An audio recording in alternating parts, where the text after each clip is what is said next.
Well, it seems like every Republican in the country is running for president in 2016. There are only a handful of Democrats in the race for now, most in the shadow of Hillary Clinton.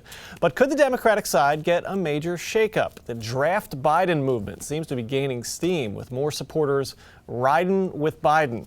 For more on this, let's bring in Dick Polman, author of the National Interest column on newsworks.org, to join us. Thanks for joining us. My pleasure. So let's set up the picture here. Joe Biden's been sort of the loyal supporter of President Obama for the past nearly 8 years now. He's always had presidential ambitions. He's run for it twice before. But he is less than 2 months into the grieving process for his son, Beau. Is now the time for Biden to make the decision? It's sort of the August doldrums for national news, really. Mm-hmm. And that's kind of why this is getting a little bit of a pop now, or does he have to make the decision now?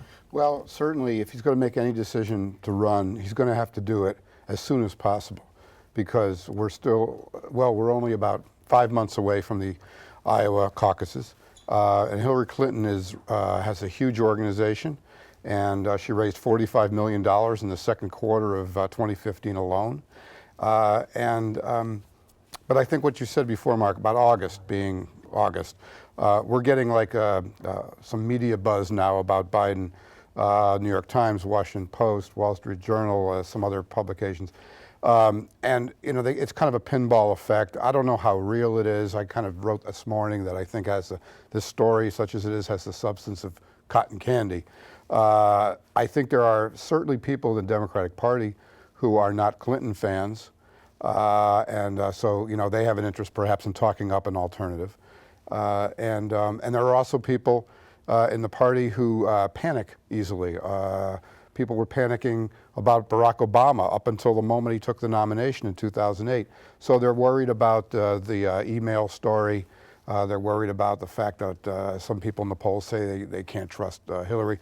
So they're looking around for something besides Bernie Sanders. But to me, it's just talk. The idea that he's talking to friends, quote unquote, about getting in the race. Well, that's what politicians do. They spin scenarios and they say, what if? But there's a chasm between talking about it and actually doing it. This week we heard from, in the news journal from Joe Biden's sister saying she hasn't heard anything. He hasn't made any kind of decision. So kind of just, I guess, delaying the timetable for him to make the decision. Does it make sense for him to jump in from his perspective? Obviously he wants to be, he's wanted to be president in the past. And I imagine being that close, you would still really want to be. Does it make sense for him to get in? Well, it may make sense for him if his ambition is burning to the extent that he wants to try one last shot at it. Whether it makes sense for anybody on the outside looking in, I don't really see it. I have to be frank about what I see is his lack of a niche in this race. For example, Hillary Clinton, if you look at the Democratic primary electorate, Hillary Clinton is very strong among women, people of color, African Americans, Hispanics especially, and Bernie Sanders, running on Hillary's left, is very strong with, I guess you can call them, white upscale liberals within the party, who were formerly sort of in the Elizabeth Warren camp. So if you take that chunk, the Bernie Sanders chunk, and you take the Hillary Clinton chunk, I'm not sure what's really left for Joe Biden. And I think we have to also remember, everybody's kind of saying, everybody who's sort of boosting him is, I think, showing a bit of amnesia about what it was like the other 2 times he ran. I mean, if he was such a great candidate, he would have done better. Right. He flamed out quickly in 1988 because there were plagiarism charges. And in 2008, lest we forget, he finished 5th in Iowa, and he got less than 1% of the vote.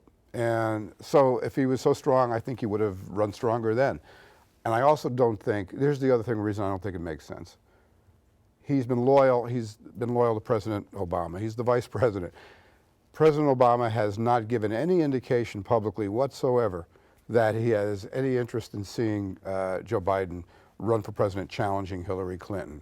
And I think it would be probably considered an act of disloyalty if Biden jumped in. And I don't think loyalty is something that he prizes. Sure. So that's another reason I don't see him doing it. So you mentioned Bernie Sanders. He's polling about 13-14%, which is sort of where Biden is at in the, I think, a Quinnipiac poll that came out earlier in the week. So not even being in the race, he's about where Bernie Sanders is. Were he to announce, does that number go up, or do you think he's kind of stuck there? Well, all right, so two things. One is that, yes, 13%. What that actually shows is that Joe Biden is 40 points behind Hillary Clinton. Right. And, you know, a candidate always looks fantastic before he or she actually becomes a candidate. And then as soon as they announce, well, then all kinds of stuff gets dredged up. And so, you know, Biden might be sitting at 13 now. The difference is that Bernie Sanders is in the race already, and he's at 13. So Biden's at 13. His numbers could actually drop when, if he were to run, a lot of stuff would come up again about, it could be anything. I mean, how its positions on foreign policy and some of the arguments he's made where he clashed with Hillary in terms of the war on terrorism. Some of his positions. There are people in the party who actually still blame him for Clarence Thomas being on the Supreme Court, because he was the Judiciary Committee chairman back in '91. So, you know, you immediately get dinged when you become a candidate. And so, you know, even so, being at 13% right now, I don't see that as particularly overwhelming. Good. So let's switch gears a little bit. We can't let you leave without talking about the Republicans for a little bit. Of course. Just seems like we said at the open, really almost everybody in the Republican Party is putting their name into the hat. Leading the field right now, Donald Trump. Do you see that lasting through a good chunk of the primaries? Well, there were two new polls out just in the last day showing Donald Trump safely in first place. I'm a little skeptical of those, only because it's still so early. And, you know, this is a time when, you know, voters don't really have to make a decision yet. And so there's a lot of people in the Republican base, the conservative base, who like his so-called tell it like it is outspokenness about immigration, for example. But they don't really have to get serious about actually casting a ballot yet. So, you know, 6 months out from any kind of primaries, they can just kind of say, yeah, Donald Trump, he's really telling it like it is. I would suspect that that's going to drop as things get closer. My sense of Trump being in the race, and of course the first the first Republican debate is this week. Right. My sense is that he's like really, I think, a symptom of where a lot of people in the Republican base are. You know, they're angry.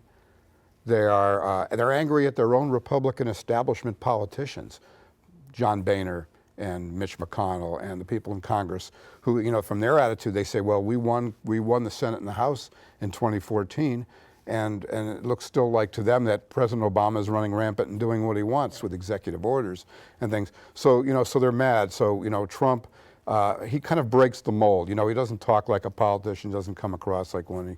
And so he looks refreshing right now. The question is, all right, so Iowa is the first contest. It's a ground game, you know. Yeah, to get caucus goers to come in and caucus for you, you have to have a really good ground game. Does Donald Trump have that? I question. Right. All right. Well, Dick Polman, the column National Interest. You can read it on newsworks.org. Dick Polman, thanks for joining us on First. My pleasure, Mark. Thank you.